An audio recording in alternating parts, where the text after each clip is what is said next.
Então, gente, vamos começar a nossa aula. Hoje nós vamos falar de um novo conjunto, um conjunto chamado de conjunto dos números racionais, certo? Anteriormente nós estávamos estudando o conjunto dos números inteiros. Lá a gente descobriu quem são os números positivos, negativos e seus opostos, certo? Aqui, nós, além desses números positivos e negativos, nós vamos acrescentar mais um número, que é os números que podem ser escritos na forma de fração, tá certo? Então, veja bem, você já deve ter percebido que na matemática tudo é interligado e possui uma sequência lógica. A evolução da matemática foi assim. Primeiro vieram os números naturais, depois os números inteiros e em seguida os fracionários. Quando a teoria dos números fracionários foi aceita, não trouxe apenas a ideia de números opostos dos números naturais, mas também de opostos das frações. Assim, o conjunto dos números racionais estava completo, tá? Então veja bem, a palavra racional. A palavra racional, ela vem da razão. Em matemática, ela lembra comparação pela divisão. O conjunto dos números racionais, representado pela letra Q, ele é formado por todas as frações positivas, todas as frações negativas e todos os números naturais e todos os números inteiros. Veja, olha o diagrama ao lado, abaixo aí. A parte de azul foi o primeiro conjunto que nós estudamos, o conjunto dos números naturais. A parte de verde foi o conjunto que nós acabamos de estudar, o conjunto dos números inteiros. Agora, essa parte meia alaranjada aí, é o conjunto dos números racionais. Nesse conjunto nós estamos inserindo as frações. Então, o conjunto dos números racionais, ele é formado por todos os conjuntos que podem ser representados na forma de fração, ou seja, que podem ser escritos como quociente de dois números inteiros com divisor diferente de zero. Simbolicamente falando, eu tenho que o conjunto dos racionais é igual a um x, um número qualquer, tal que x ele é igual a sobre b. A sobre b, a e b são números inteiros e esse b tem que ser diferente de zero. O conjunto dos números racionais, ou racionais relativos, é representado pela letra Q, de quociente. Então, nós podemos dizer que todos os números resultantes de uma divisão de dois números inteiros são denominados de números racionais, certo? Uma fração, ela pode ser escrita de diferentes modos. Ora, uma mesma fração, ele pode ser escrito de diferentes modos, como, por exemplo, eu tenho 3 sobre 4, 6 sobre 8, é igual a 24 sobre 32. Observe que eu tenho uma regularidade aí, tá? Eu tenho algo semelhante nessas frações. Essas frações são chamadas de frações equivalentes, certo? Além dessas frações equivalentes, eu também tenho os números decimais exatos, ou seja, os números com vírgula, certo? E as dízimas periódicas, que são decimais infinitos. Eu tenho um período nessa dízima periódica, tá?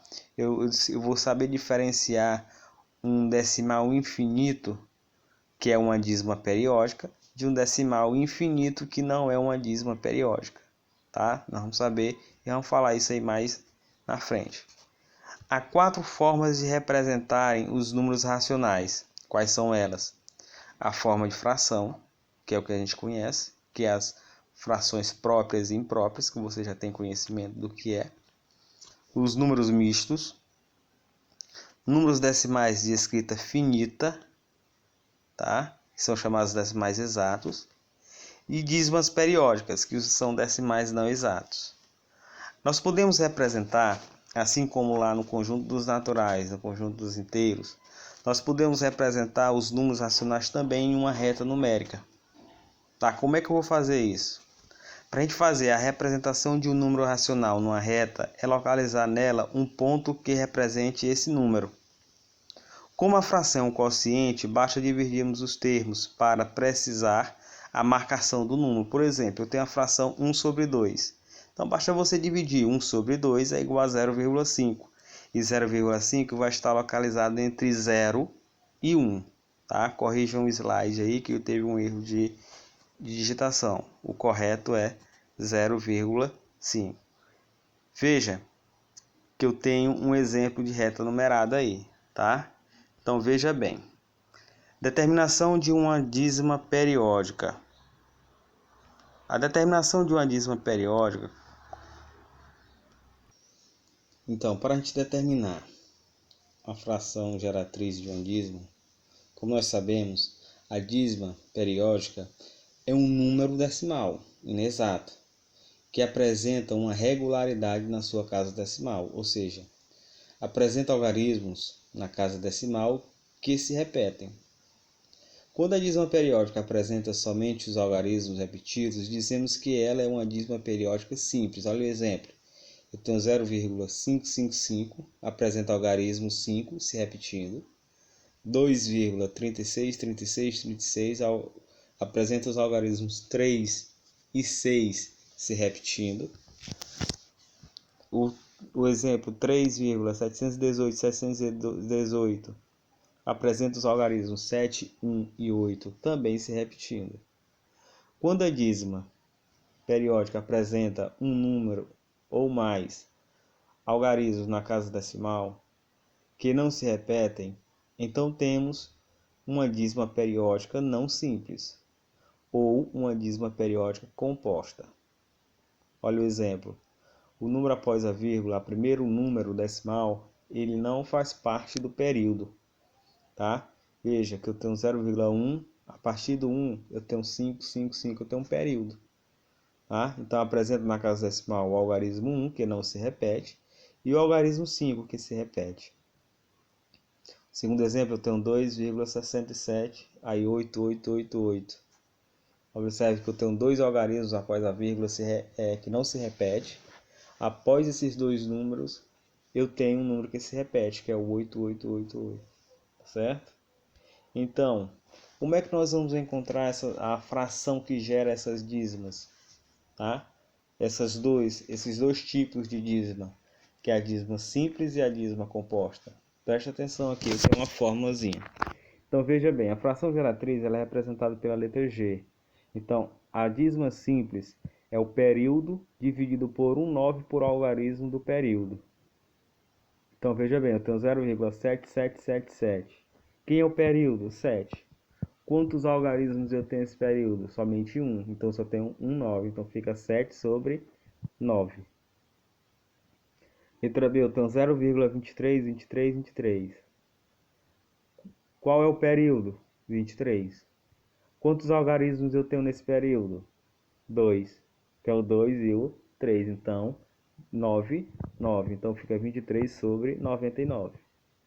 Já nas dízimas compostas, para a gente encontrar a fração geratriz, vai ser a parte não periódica seguida de um período, menos a parte não periódica, dividido por 1/9 por algarismo do período, seguido de tantos zeros quanto são os algarismos da parte não periódica. Veja bem, olha o exemplo. Eu tenho 0,2, aí 13, 13, 13.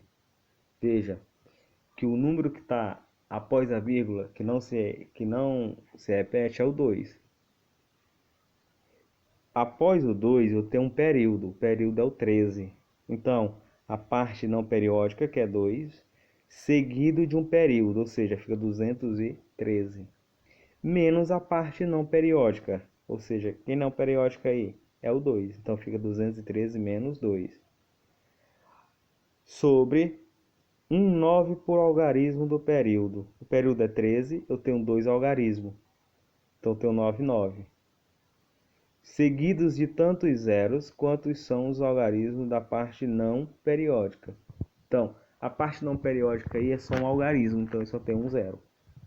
Então fica 990. Então eu tenho 211 dividido por 990. Observe, você tem que subtrair 213 menos 2, que é 211. Tá certo, gente? Espero ter solucionado um pouco da dúvida de vocês, tá? Vocês agora vão fazer a atividade, tá bom? E qualquer dúvida, nos procurem. Um abraço a todos e bom final de